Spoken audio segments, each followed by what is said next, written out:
we asked one of Carolina People's most beloved guests to come out of retirement. She agreed. Find out what she's been up to. Coming up next on Carolina People.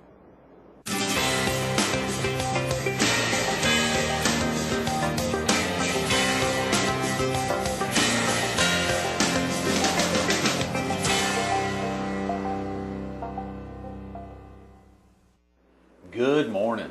Welcome to Carolina People. This morning we're in the conference room at the Myrtle Beach Herald, 4806 Northgate Boulevard in Myrtle Beach, behind Myrtle Beach Lighting and Barnhill Realty off of Highway 17 Bypass South.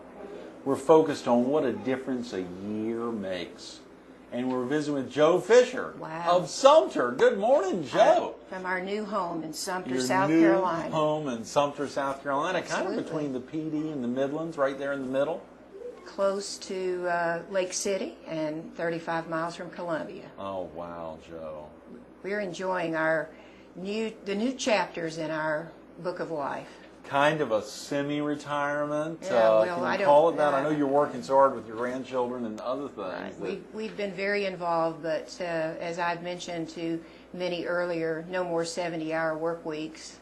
Right. And we're just busy doing some things that we've wanted to do for a long time, but simply didn't have time. Well, we miss you at the beach, Joe. There are a ton of folks who miss seeing you all the time. There's a lot of folks. I don't want to get you emotional about that, but we miss you here.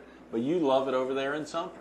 We are really enjoying the Sumter lifestyle. Of course, our daughter lives there with her husband and 2 children. And they have a military base there, and so my husband has gotten involved in some activities out at Shaw. Oh, yeah. And there are things to do for us. We bought a home there, and it's a fixer-upper, and so we've been busy doing that, and we've done some traveling. Yes. And we're just taking life one day at a time. And that's great. Well, we want to hear about that a little more. Of course, you and I will be rushing out of here to head over to the Crown Reef Conference Center, the Crown Reef Resorts Conference Center. Lance Thompson was with us yesterday, the chair of the Community Servant Award, the Community Service Celebration, which is this morning over there. And folks can still show up if they want to leave this interview and watch it later on CarolinaPeople.com or TiVo it or whatever folks do to record it. They can head on over to the Crown Reef now, and even they've got 2 or 3 extra tables, they said, for folks who just show up without tickets. So they need to get on over there. This is a tremendous event, one that kicked off actually not long after you joined the March of Dimes. The first event, at that time it was called a Real Estate Award for the March of Dimes, was held in 2002. Okay. And so it's my understanding that this year they're honoring Woody Crosby. Yes. Who is an absolutely wonderful man and someone I've known for 10 years. Is that right? That's right, because when we moved from Niagara Falls, New York to Myrtle Beach in 1998, Mr. Crosby hired me to be Director of Sales and Marketing for the Crown Reef. Is that right? And, right, so you know that facility well. I know it very, very well. I know the back corridors. I know where all the grains of sand are and that sort of thing. But I had the pleasure of getting to know him. In fact, I may be one of the few people that was hired for a position sight unseen, and Mr. Crosby and I did all the negotiating over the phone and over the internet, and he hired me sight unseen. Wow. And brought Sterling and I down to Myrtle Beach, and I worked for them from 1998 to 2001. That's tremendous, Joe. I don't think I ever put 2 and 2 together about, I had a big event there in February of 2000. You did? I was there.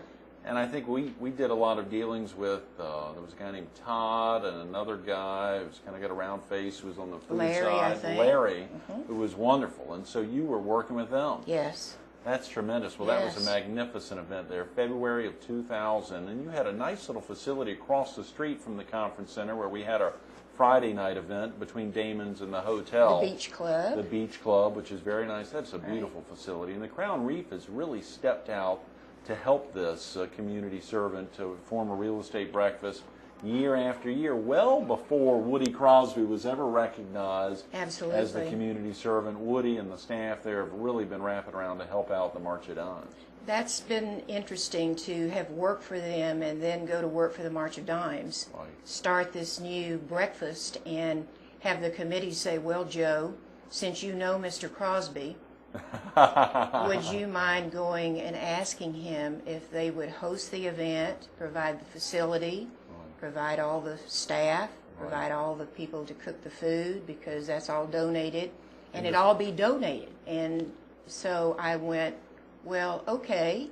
So I went and asked and talked to Mr. Crosby, and he said yes. Right. And it's been held there every year except for 1 year, and when the recipient wanted it to be at the convention center. That's right. But what a nice individual and a nice facility to step up year after year and do that, so that all the money that's raised at the breakfast goes to the mission of the March of Dimes. Very definitely. And U.S. Food Service, I believe, or another vendor had been very supportive in helping provide and donate all the food for the breakfast. And it has been a tremendous event when we think about, of course, seeing the ambassador babies out there and the ambassador families. I remember the first year I went, which was the year that Luke and Riley were co-ambassador babies. We got a great picture of them in my office here. A nice shot that you provided of the two of them and two other ambassador babies in clown outfits. A wonderful shot. And we think about the significance of the ambassador families. It ties in truly to just children in general. And Absolutely. Of course, your role now and a different role with children who are not ambassador babies but are really need attention, need the support of not only their parents but grandparents. Absolutely. When I think back to the years that I was with the March of Dimes, I think I mentioned to you that the parents and the children that served as ambassadors have really become heroes to me, because, you know, to see the roller coaster ride that they go through, and the good days, and then the days when we would cry because we didn't think the baby would live another day. That's probably the most precious memory I have in connection with the 7 years I spent with the March of Dimes. Wow, Joe, that's tremendous. Well, of course, a real thrill. A lot of the great connections that you've made there in just a short time in Sumter, and maintained some of your great friends and family back in this area, but I suspect in probably all the areas you've been. Niagara Falls, Wonderful. You probably still have some deep roots there. We do. And we lived, people have often said to us, was your husband military? And I'd say, no, we're gypsies. We just kept moving from one place to another, but we left behind many friends, and so we have friends from a lot of different communities. Oh, I bet, Joe. Where did you actually grow up, Joe? Did you, you mentioned that not a military connection there, you all haven't moved around some, but where did you grow up? Texas. Is that right? San Antonio, Texas for me, and my husband is from a little community out in West Texas called Pecos.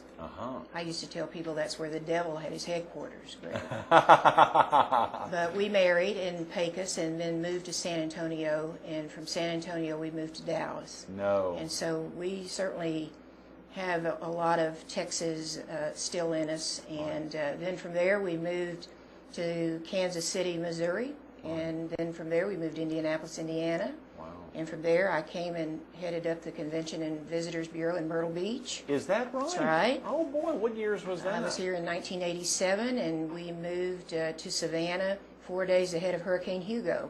In 89. In 89, and we stayed in Savannah. I was a recruiter for Savannah Armstrong State College, which is now a university. Right. And then we probably took the biggest step of our lives in moving, and I became president of the Niagara Falls Convention and Visitors Bureau in Niagara Falls, New York. Son of a gun. And Christy was in college at the University of South Carolina, and we took our son Garrett up there.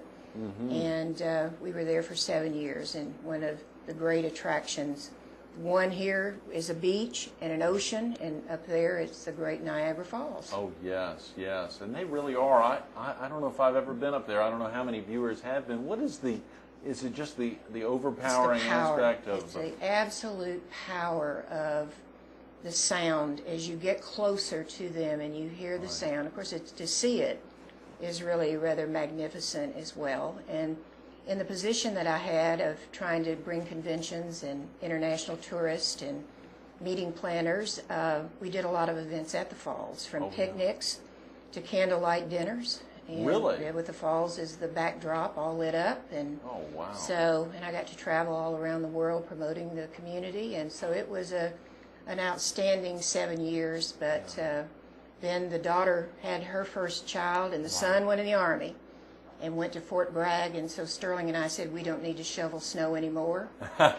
We need to get closer. And so Woody Crosby stepped in, and we decided Myrtle Beach would be a good place, Greg, close enough to our children, but far enough away not to meddle in their lives. Oh, yeah. You literally, at that point, were sandwiched right virtually in between them. Fort Bragg, Fayetteville, and Sumter there. She had already moved to Sumter, she was in Columbia? She had already moved to Sumter. Okay. She and her husband, they're both attorneys, and a couple of years after they married, Connor came along, our soon-to-be 11-year-old grandson. Yes. So here we were in Myrtle Beach, and I stepped out of the public sector and into the private sector, and would go home days scratching my head like, wow, this is different, selling a 500-room hotel and a conference center. But I can do it because it's a great facility. Oh, it is. It was new then, brand new then. Yes, so it's great. Yes, back 10 years ago. Yeah, right. 10 years ago, it was right. And they added the third tower while I was working for them, so got to see a hotel tower be built. It was really a great, great experience. I bet. Jordan Properties and some of their magnificent And Mr. properties. Jordan was like looking at the Colonel from Kentucky That's Fried right, Chicken. exactly, yes. Was he on the East Coast much, or was he in Vegas well, he would a lot? come. We didn't really know Where he was, yeah. Well, he was in Vegas a great deal, but they didn't let us know ahead of time that he was coming in to the Crown Reef, and then we would be told he was on property. And so, but he wore kimonos, and yeah, he did, and he was really quite a gentleman, and I always enjoyed it when I had a chance to be in his presence. Yes, yes, I'm sure. That's wonderful. You know, as you think about, for you, the significance here and the thrill of seeing your children both grow up and now grandchildren coming on the scene. And Garrett has how many? Garrett has two. So each of your children have two. A boy and a girl each. So Garrett's in Germany, and he is now. He is now. He's been there 2.5 years in Germany, and just made staff sergeant 6 months ago. Congratulations. And he has another 6 months to go in Germany, and they'll be back stateside in February of 2009. Oh, good. So it's in the next 6 months. Absolutely. How exciting! Yes, it is very exciting. Do you know where they will be when they return to the States? Well, he's getting ready to re-enlist, and he's requesting to either be in North Carolina, South Carolina, or Georgia. Good. To be closer to family. Right. But that's yet to be determined. Right. He should know by the end of October. They'll know where they're going to be in the States. Oh, good. So in the next couple months, you'll have some idea. Yes. That's wonderful. That's wonderful. And the Army, of course, has big facilities all over the country, but they've got some great ones in the Carolinas and in Georgia. Yes, so they do. You should have a good shot at that. Well, he'll come back as a nurse. Right. Although he has reactivated his jump status, so if he had to go to a war zone and had to go in, he would jump in as a nurse. So that's, he didn't ask us about voting on the reactivating the jump status, but that's okay. I just tell him, whenever you jump, just call when you're on the ground. That's right. That's right. Not what when would you're your in the answer air. have been? I mean, clearly you knew about it when he was training to become a jumper. And then when he re-enlisted, he became a medic, and he was an airborne medic. And then when he re-enlisted again, he went to become an LPN, and then he deactivated his jump status. Share with viewers some of the great things he's done over the last couple of years. He's had but particularly in the last year. Well, just to let you know, he is an LPN, and he works in field hospitals, which are now called CASH units instead of MASH, because they're fully. They have all the specialists in these hospitals. Right.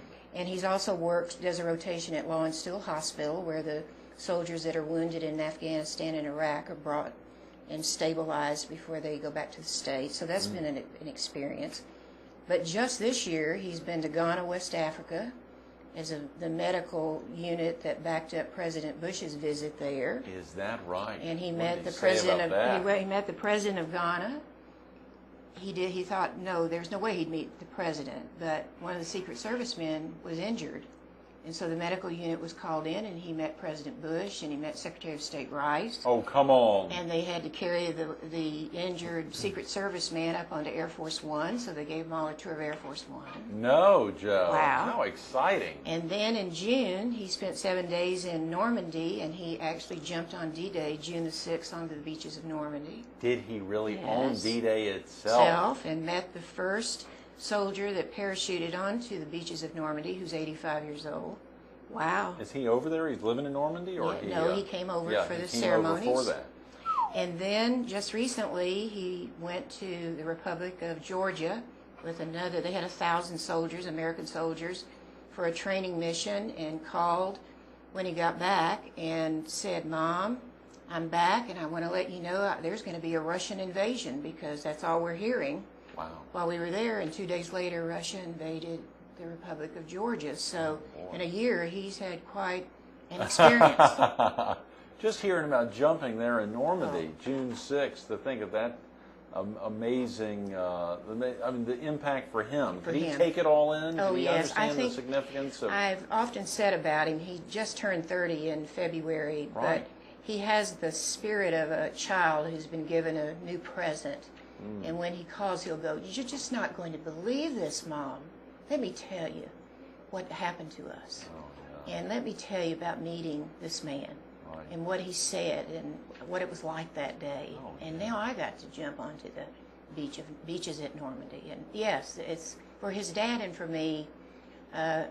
We talk about heroes. Everybody in the military is a hero, Right. from privates to generals, because they're volunteers, and one of them's mine. So Even better, yes. Right.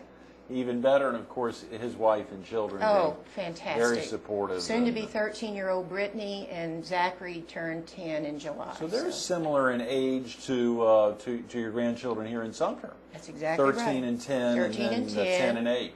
And I've got 10 and 8, soon to be 9 and 11. So Right, right. they're all similar in ages, and when they get together, they get along very, very well. Well, how interesting, Joe, that you and Sterling have 2, and that each of your children each have 2. I don't know if they may still have plans to have more. No, but, I think they decided that putting 2 through college will be Right. about all they can handle. And each of them have a boy and a girl? That's right. That's. I wonder if that happens often, that parents would have 2 children, one of each sex. They would each have 2 children, one of each sex. That's a very interesting Dynamic, isn't I wonder it? how often that happens. I don't know, but I can tell you that now that they are these ages, Right. this is a whole new experience for us. Yes. Because they study in school some of which I studied in high school. Oh, yeah. My grandson, who was in the 4th grade last year, was studying geometry.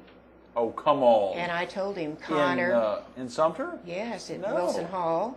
And I went, Connor, I made a D in geometry in high school. My mother was not I happy. took it in 10th or 11th grade. Right. He's not taking it in 4th grade. In 4th grade. Oh, come on. And I told him, and I hate to tell you, your mother didn't do very well in geometry in high school either.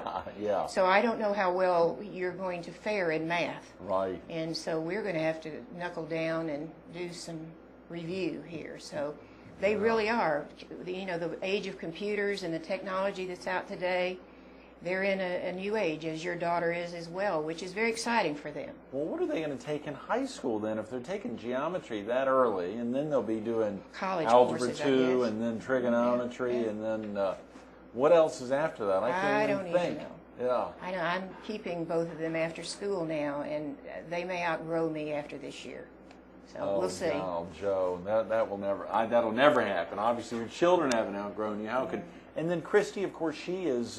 Christy, in the last 6-7 months, she's a trust officer for a bank, Okay. but she's been promoted to assistant vice president of the bank. And Is that right? they've They're in Sumter. in Sumter, and our son-in-law is an attorney, and they've just moved into a new home in January. So they're wonderful days ahead. It's wonderful to watch your children grow up. Oh yeah. And to see the good things that happen to them, and encourage them when they stumble and fall, because we all do, and get them out of the ditch. So it's just a great, great experience. It makes retirement not seem like retirement. It seems like you've earned the right to look at it in a little bit different light and go sit out on the deck and have a cup of coffee and say, wow, isn't life grand, and thank you, Lord. Yeah, if you weren't here and you and I weren't rushing over to the Crown Reef Resort, Joe, of course, what would you be doing here in the morning there in Sumter? Would you be just doing that, sitting? You're not rushing over to Conway to 488 Laurel or whatever it is. I wished I could tell you that we had learned how to sleep a little later, but I think we just were programmed, both of us, to get up early. You and Sterling both are early risers. Early risers. Are y'all early to bed, too? No. But, we have a dog, and so Amigo and Sterling and I will get a cup of coffee, and we have a house now that has a deck. We have a yard, and sometimes we'll just go sit out and count our blessings and just have moments of tranquility, which we haven't had in 45 years. We've been married 45 years. I was about to ask. Just celebrated our 45th wedding anniversary. Congratulations. With the same person for 45 years. I love it, yeah. Oh, Greg, God bless him. You know, my folks are celebrating 42. Oh, excuse me, they just did. They just celebrated 42. It's terrible. I've just reminded myself I haven't called them to celebrate that. August 28th was their 42nd anniversary, so I need to call them and wish them a happy. And amazingly, we get along great, and we still have a lot of things we enjoy doing, and it's just been an interesting journey, and I'm not through with it yet. I have a final destination, and that's heaven, but we're still on the path and still moving forward. Isn't it great being a Christian, Joe? Knowing that you've been guaranteed eternal life? Well, I think the great thing for me is there's no Weight Watchers in heaven, Greg. My gown will fit. I can spend at least one millennium singing, and I don't know, the Lord may have me do a Walk for Jesus in heaven. Who knows? Yes, absolutely. For all the Walk Americas and the Walk for Babies, now the March for Babies. The March of Dimes is got a new name there for its march, but the Walk for Babies has been, and Walk Americas has been so wonderful. You could do a great Walk for Jesus. I could. Yeah. If that's what he wants me to do on the streets of gold, well, just, tell me what the route is, and I'll get busy. How exciting, Joe. I bet you could really do a lot putting that together. As you look back and think some of your experiences, is there anything that really steps out? Is it the aspect of raising children, of now being involved in your grandchildren's life? Is it the 45 years of marriage, or is it some of the great folks you came in contact with over your years of being in the commerce, being in commerce? Well, of course, having an opportunity to meet presidents and bidding on conventions and winning the Republican National Convention in Kansas City, and those are wonderful experiences, being able to travel around the world. But certainly the single greatest walk in my life, and I do have some regrets that maybe I worked a little too hard and didn't go to the park enough, but I can't go back and redo that, is that both of my children are grown. Right. Both of them are on good paths, career paths and personal paths. And to be able now to enjoy watching my grandchildren grow and to try to be an influence for good on them. It has been a tremendous, tremendous journey. And anytime I've not put things in the right perspective, sometimes I've fallen by the wayside. But then when God picks you back up and you put it all in perspective, you can continue to move forward. There hasn't been a day, I'm sure I've not appreciated every day, but I really do now. Because Garrett says I'm on the other side of the mountain going down. Your son shared that. Not Sterling, not your husband, your son. My son. And I said, well, you know what? It's got to be an easier ride than what I had to carry up the mountain. And so I'm going to enjoy the other side of the mountain going down, Greg. I really am. Because I have a friend like you and others. The people that have been put in my pathway have helped make my life better. And those are great words, and you've made it easier for others, Joe. Thank you very much. Stay tuned to a little more Carolina People with Joe Fisher of Sumter now, coming up next. We ran out of time. Joe didn't have a chance to throw out her new motto, and it's a great one. It's a great way to wake up to. It's a great way to be running over to the Crown Reef thinking about it. Stop whining start shining. Say it, Joe. Stop whining, start shining. I love it. Stop whining, start shining. Think of that. Aren't you shining right now?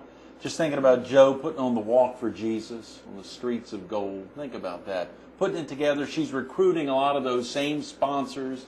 She's recruiting many of the same volunteers, the ones she was working with for the many years here, helping to save babies.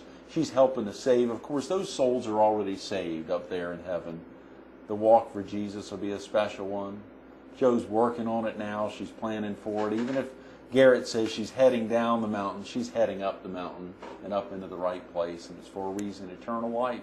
Celebrate the Walk for Jesus. Get on board and celebrate Joe Fisher and her amazing life. Joe, thanks for everything you do. Absolutely, yes. You're the best. We love you, yes.